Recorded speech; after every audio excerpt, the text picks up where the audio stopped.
ایک جنگل میں جہاں رحیم لکڑیاں کاٹنے جاتا تھا وہاں ایک پرانا اور ویران کنواں تھا۔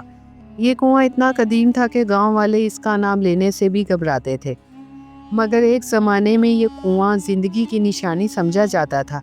اس کے پانی سے لوگ اپنی پیاس بجھاتے تھے، لیکن وقت گزرنے کے ساتھ یہ خوف کی نشانی بن گیا اور اسے آسیب زدہ کنواں کہا جانے لگا۔ گاؤں کے بزرگ اکثر بتاتے تھے کہ رات کے اندھیرے میں کنویں کے قریب درختوں میں کوئی نامعلوم چیز گھومتی ہے۔ درختوں کی شاخیں بلا وجہ کانپنے لگتی ہیں۔ شام ڈھلنے کے بعد یہ کنواں گویا دوبارہ زندہ ہو جاتا ہے۔ جو بدقسمت مسافر رات کو وہاں سے گزرتا وہ راستہ بھٹک جاتا۔ اچانک ایک زوردار اور عجیب آواز اس کا نام پکارتی اور اسے اپنی طرف کھینچتی۔ گاؤں کے بزرگ یہ بھی بتاتے تھے کہ یہ کنواں کئی معصوم جانیں نگل چکا ہے۔ یہی ڈر رحیم کے دل میں بھی تھا، اس لیے وہ روز جنگل جاتا مگر سورج غروب ہونے سے پہلے واپس آ جاتا۔ وہ جانتا تھا کہ جو اس کنویں کے جال میں پھنس گیا وہ کبھی واپس نہیں آ سکتا۔ ایک دن رحیم لکڑیوں کا گٹھا اپنے کندھوں پر اٹھائے اپنے گھر کی طرف دھیرے دھیرے جا رہا تھا۔ رحیم کی عمر تقریباً 50 سال تھی اور وہ ایک سادہ انسان تھا۔ وہ دن بھر جنگل میں پیڑ کاٹتا اور محنت کرتا اور جب شام کو گھر لوٹتا تو بھی آرام اسے نصیب نہ ہوتا۔ غربت تو گویا اس کے نصیب میں لکھی جا چکی تھی، لیکن اس کی زندگی غربت کی وجہ سے نہیں بلکہ اس کی بیوی کی وجہ سے مشکل ہو چکی تھی۔ ہر روز اسے یہی طعنے سننے پڑتے کہ تمہاری کمائی نہ کافی ہے، تم کس کام کے ہو، میں اس دن کو روتی ہوں جب میں نے تم سے شادی کی۔ یہی الفاظ رحیم کے دل پر تیر کی طرح لگتے اور اس کے کانوں میں زہر گھول دیتے۔ رحیم جو کچھ بھی محنت سے کماتا راحت ایک لمحے میں اس سے چھین لیتی۔ رحیم کے کپڑے پھٹے پرانے اور جوتے پھٹ چکے تھے، لیکن راحت کو اس کی حالت کی کوئی پرواہ نہ تھی۔ آج جب وہ گھر کے قریب پہنچا تو بے بسی کی تصویر بن کر دروازے پر رک گیا اور ایک پل کے لیے سوچنے لگا کہ کیا میری زندگی ساری عمر ایسی ہی رہے گی؟ نہیں، آج سے میں جو کماؤں گا اس میں سے کچھ اپنے لیے رکھوں گا تاکہ نئے کپڑے اور جوتے خرید سکوں۔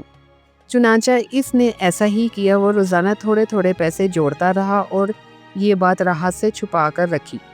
بالآخر راحت کو پتہ چل گیا۔ جب اس نے رحیم کو پیسے گنتے دیکھا تو وہ غصے میں آ گئی اور کہنے لگی کہ یہ رقم جلدی سے میرے حوالے کر دو۔ رحیم نے نرمی سے کہا، یہ پیسے میں نے اپنے کپڑوں اور جوتوں کے لیے جوڑے ہیں، میرے کپڑے پرانے اور جوتے بھی پھٹ چکے ہیں، تم اتنا غصہ کیوں کر رہی ہو؟ راحت نے غصے میں جواب دیا کہ تمہاری ہمت کیسے ہوئی کہ تم اپنے پیسے مجھ سے چھپاؤ؟ یہ کہہ کر وہ رحیم پر جھپٹ پڑی اور اتنا ہنگامہ ہوا کہ یہ سمجھنا مشکل تھا کہ دونوں کیسے سلامت بچیں۔ یہی وہ لمحہ تھا جب رحیم کے صبر کا پیمانہ لبریز ہو گیا۔ اس نے زندگی میں پہلی بار سوچا کہ اب وہ یہ بے عزتی برداشت نہیں کرے گا۔ شام کا وقت تھا اور اندھیرا چھا چکا تھا۔ رحیم جنگل کی طرف ویران راستے پر چل پڑا۔ اسے اندازہ نہ تھا کہ شام کو جنگل جانا اس کی زندگی ہمیشہ کے لیے بدل دے گا۔ گھر سے نکلتے وقت اس نے راحت کو بس اتنا کہا کہ وہ اس کے پیچھے نہ آئے، لیکن ابھی وہ زیادہ دور نہ گیا تھا کہ راحت گدھے پر سوار ہو کر اس کا تعاقب کرنے لگی اور دھیمی آواز میں بڑبڑاتی رہی کہ ضرور اس نے کوئی دولت مجھ سے چھپائی ہوگی۔ رحیم کو بھی اس بات کا اندازہ ہو گیا تھا کہ راحت اس کا پیچھا کر رہی ہے، اس لیے اس نے فیصلہ کیا کہ وہ انجان بن کر کام میں لگ جائے۔ جب رحیم جنگل میں پہنچا تو اس نے لکڑیاں کاٹنا شروع کر دی۔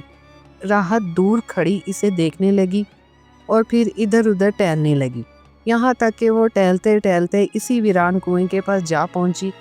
وہ کنویں میں جھانکنے ہی والی تھی کہ رحیم کی آواز پورے جنگل میں زور سے گونجنے لگی کہ خبرداری، اس کنویں سے دور رہو، واپس آؤ۔ لیکن راحت نے رحیم کی بات پر کوئی دھیان نہ دیا، حالانکہ اس نے اس کی آواز سن لی تھی۔ اس نے ایک قدم اور آگے بڑھایا اور پھر اس کے قدم لڑکھڑانے لگے۔ اچانک ایک کالے دھوئیں نے کنویں کو اپنی لپیٹ میں لے لیا اور پھر پلک جھپکتے ہی راحت کنویں کے اندر جا گری۔ ایسا معلوم ہوا جیسے کسی اندیکھی طاقت نے اسے کھینچ لیا ہو۔ رحیم کنویں سے ڈرتا تھا اور راحت سے ناراض بھی تھا، اس لیے اس نے سوچا کہ راحت اس قابل نہیں کہ اس کے لیے کچھ کیا جائے۔ پھر وہ گدھے پر سوار ہوا اور گھر واپس چلا گیا۔ جب رحیم گھر پر اکیلا تھا تو رات کے وقت کسی نے دروازے پر دستک دی۔ کسی کے قدموں کی آہٹ سنائی دی۔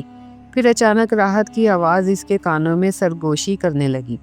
اس نے پیچھے مڑ کر دیکھا تو گھر میں اس کے سوا کوئی نہ تھا۔ اسے لگا جیسے راحت اسے مدد کے لیے پکار رہی ہو۔ اگلے دن رحیم دوبارہ اسی کنویں پر گیا۔ وہ اپنے آپ سے کہنے لگا کہ چلو دیکھتے ہیں اس بیچاری کا کیا ہوا۔ وہ ڈرتے ڈرتے کنویں کے بالکل قریب جا پہنچا اور جھانک کر دیکھا تو اسے کچھ بھی نظر نہ آیا۔ اب اسے اپنی کی گئی حرکت پر پچھتاوا ہونے لگا۔ وہ سوچ میں پڑ گیا کہ چاہے وہ جیسی بھی تھی آخر میری بیوی تھی۔ ابھی وہ یہ سوچ ہی رہا تھا کہ کنویں سے عجیب و غریب آوازیں آنے لگی۔ اسے کبھی راحت کی آواز آتی اور کبھی کسی ڈراؤنی مخلوق کی گراہٹ۔ رحیم یہ سن کر بہت گھبرایا، لیکن اسے تسلی بھی ہوئی کہ راحت ابھی تک زندہ ہے۔ پھر اس نے ایک رسی لی اور کنویں میں لٹکا کر بولا، اگر تم مجھے سن سکتی ہو تو رسی پکڑ لو۔ کچھ پل بعد اس نے محسوس کیا کہ رسی تن گئی اور کسی نے اسے مضبوطی سے پکڑ لیا۔ رحیم پوری طاقت سے رسی کو اوپر کھینچنے لگا۔ وہ پوری طاقت سے کھینچتا رہا یہاں تک کہ تھک کر چور ہو گیا۔ جب رسی کا سرا اوپر آیا تو اس کے ساتھ ایک ڈراؤنی پرچھائی نظر آئی۔ یہ ایک جین تھا۔ وہ بھاری آواز میں رحیم سے کہنے لگا کہ مجھ سے مت ڈرو، تم نے ایک بھاری عذاب سے میری جان بچائی ہے اور میں تمہارا یہ احسان کبھی نہیں بھولوں گا اور تمہارا حکم مانوں گا۔ رحیم نے حیرت سے پوچھا کہ میں نے تمہیں کس عذاب سے بچایا؟ جن نے جواب دیا کہ میں پچھلے کئی سالوں سے اس کنویں میں سکون سے سو رہا تھا۔ کل رات سے پہلے میری زندگی میں کوئی خلل نہ تھا۔ ہاں، میں مانتا ہوں کہ میں کبھی کبھی شرارت سے لوگوں کو راستہ بھٹکا دیتا تھا۔ اس سے پہلے مجھے کبھی کسی نے تنگ نہ کیا، لیکن کل رات ایک عورت میرے اوپر آ گری۔ اس نے میرا جینا محال کر دیا۔ میں نے کبھی کسی کو اتنا چیختے اور چلاتے نہیں دیکھا۔ جب تم نے رسی پھینکی تو میں نے اس کا سرا پکڑ لیا اور تم نے مجھے اس عذاب سے بچا لیا۔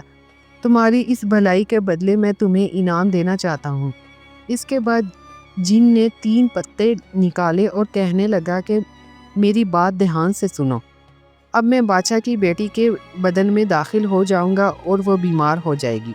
حکیموں اور طبیبوں کو بلایا جائے گا لیکن سب بے بس ہو جائیں گے۔ جب تمہیں بادشاہ کی بیٹی کے بیمار ہونے کی خبر ملے تو تم بادشاہ کے پاس پہنچ جانا اور یہ 3 پتے اس کے ماتھے پر رکھ دینا۔ جیسے ہی تم یہ پتے رکھو گے میں اس کے بدن سے نکل جاؤں گا اور وہ ٹھیک ہو جائے گی۔ بادشاہ تم سے بہت خوش ہوگا اور تمہیں بہت سارا انعام دے گا۔ رحیم کو یہ منصوبہ بہت اچھا لگا اور وہ جن سے وہ پتے لے کر وہاں سے چلا گیا۔ اس نے راحت کو کنویں میں چھوڑ دیا کہ اسے سبق ملنا چاہیے، کیونکہ اس نے جن کا بھی جینا حرام کر دیا تھا۔ جیسے ہی رحیم وہاں سے روانہ ہوا، جن بادشاہ کے محل میں پہنچا اور شہزادی کے بدن میں داخل ہو گیا۔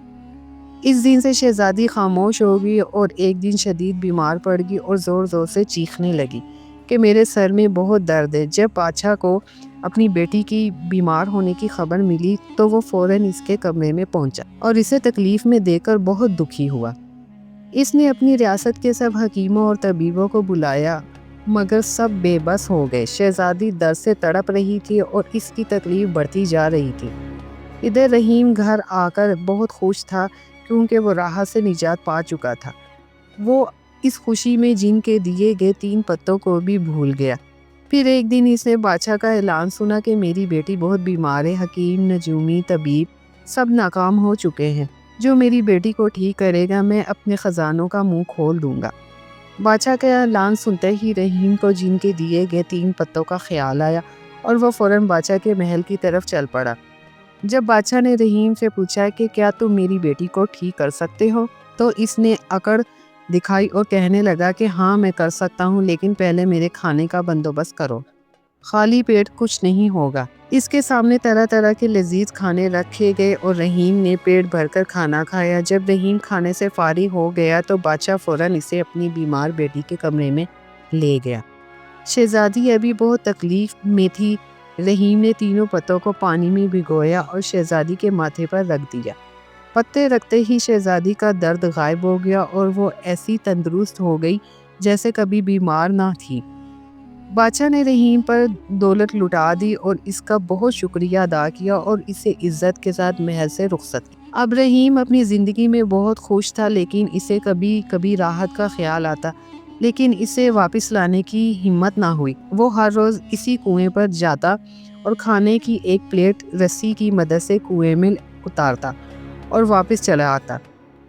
وقت یوں ہی گزرتا رہا۔ اچانک ایک دن رحیم نے بادشاہ کا اعلان سنا۔ وہ مایوس لہجے میں کہہ رہا تھا کہ پڑوسی ملک کا بادشاہ، جو میرا دوست بھی ہے، اس کی بیٹی بھی اسی حالت میں ہے جیسے میری بیٹی کی تھی۔ کیا کوئی ہے جو اس کی بیٹی کا علاج کر سکے یا اس لکڑہارے کا پتہ بتا سکے جس نے میری بیٹی کو ٹھیک کیا؟ رحیم نے بادشاہ کے اس اعلان پر کوئی دھیان نہ دیا۔ وہ اپنی زندگی سے خوش تھا۔ وہ اسے اور کسی انعام کی ضرورت نہ تھی۔ لیکن جب بادشاہ کے نوکر اس کے مکان تک پہنچے تو وہ منع نہ کر سکا، لہٰذا اسے پڑوسی ملک کے بادشاہ کے دربار کی طرف روانہ ہونا پڑا۔ رحیم جیسے ہی شہزادی کے کمرے میں پہنچا تو وہ دیکھ کر سمجھ گیا کہ اس کا سامنا بھی اسی جن سے ہوا ہے۔ اس نے پتے نکالے اور ماتھے پر رکھنے لگا، لیکن جن کی تیز آواز گونجی کہ رک جاؤ۔ پھر جن نے انسانی شکل اختیار کر کے رحیم کے سامنے کھڑا ہو گیا۔ اس نے کہا کہ تم نے پہلے مجھ پر احسان کیا، میں نے تمہیں انعام دلائے، لیکن اب تم یہ نہیں کر سکتے کہ میں تمہارا محتاج ہوں۔ میں نے پہلے تمہاری وجہ سے ایک شہزادی چھوڑی اور اب تم چاہتے ہو کہ میں اسے بھی کھو دوں۔ اگر تم نے یہ کیا تو میں دونوں شہزادیوں کو غائب کر کے اپنے ساتھ لے جاؤں گا۔ یہ سن کر رحیم پریشان ہو گیا اور پھر سوچ کر بولا کہ میں یہاں شہزادی کے لیے نہیں آیا، یہ تمہاری ملکیت ہے اور تمہارے مجھ پر بہت احسانات ہیں۔ تم چاہو تو میری بیوی کو بھی لے جاؤ۔ جن حیران ہو کر پوچھنے لگا کہ پھر تم یہاں کیوں آئے؟ رحیم اداس ہو کر بولا کہ وہ عورت جو کنویں میں گر گئی تھی وہ ہی میری بیوی راحت ہے۔ میں نے اس سے جان چھڑانے کے لیے اسے کنویں میں چھوڑ دیا تھا۔ یہ سن کر جن پریشان ہو کر بولا کہ وہ تمہاری بیوی تھی؟ وہ اب بھی کنویں میں ہے یا باہر آ گئی؟ رحیم نے کہا ہاں، وہی عورت جس نے ایک دن میں تمہاری ناک میں دم کر دیا تھا وہ میری بیوی ہی ہے۔ وہ بھی جہاں جاؤ میرا پیچھا کرتی ہے، ابھی وہ دروازے کے پیچھے کھڑی ہے۔ یہ سن کر جن گھبرایا۔ اس نے زمین کی طرف دیکھا، پھر آسمان کی طرف، ایک زوردار چیخ ماری اور ساری سچائی جاننے بغیر وہاں سے غائب ہو گیا۔ اس طرح دونوں شہزادیاں رحیم کی وجہ سے ٹھیک ہو گئی اور رحیم کو دونوں بادشاہوں سے بہت انعام ملا۔ وہ خوشی سے انعام لے کر گھر پہنچا، لیکن جب وہ اکیلا اپنے گھر میں بیٹھا تھا تو اسے راحت کا خیال آیا۔ اس نے سوچا کہ میں ایک غریب آدمی تھا اور جو کچھ بھی ملا دراصل راحت کی وجہ سے ہی ملا۔ وہ جیسی ہے، اگر وہ ایسی نہ ہوتی تو یہ شان و شوکت اور یہ دولت کبھی نہ ملتی۔ یہ سوچتے ہی اس نے اپنے گھوڑے نکالے اور جنگل کی طرف روانہ ہو گیا۔ وہاں پہنچ کر اس نے کنویں پر رسی لٹکائی اور راحت کو آواز دی کہ رسی کا سرا پکڑ لو۔ پھر اس نے راحت کو باہر نکالا اور گھر کی طرف چلنے لگا۔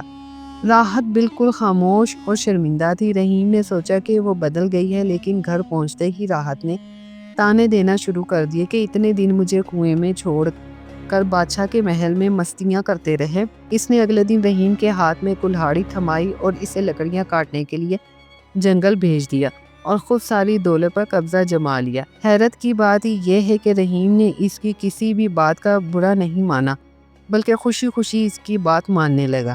پھر چند ہی دن گزرے تھے کہ راحت کا رویہ بھی بدل گیا اور دونوں خوشی خوشی رہنے لگے۔